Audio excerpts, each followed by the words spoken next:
He says, "Are you talking about spermidine?" I said, "Yeah, that's what I'm talking about."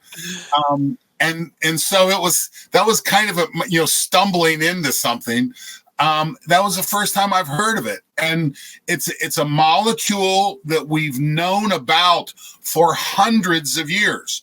Literally, onto Anton van Leeuwenhoek, the guy who invented the microscope, obviously a freak, because it didn't take him long before he had his semen underneath his microscope. And, I don't know what he was looking for. You got to remember, before that, we didn't know about sperm and things like that. That was still microscopic.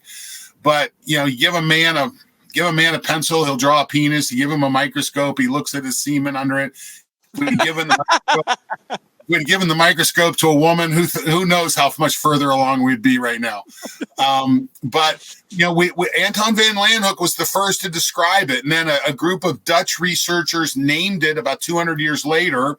Again, in the science, it floated around for several decades. In the 80s, they started to look at spermidine in context in oncology.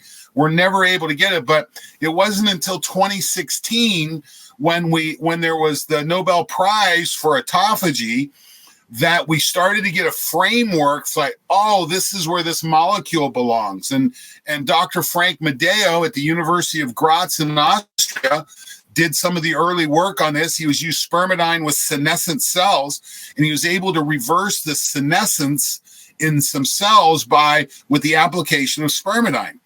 And as you continue to watch the research on this, is that it's a key element in the autophagy pathway. So we now know so much more about the value of autophagy and how it applies to health and longevity.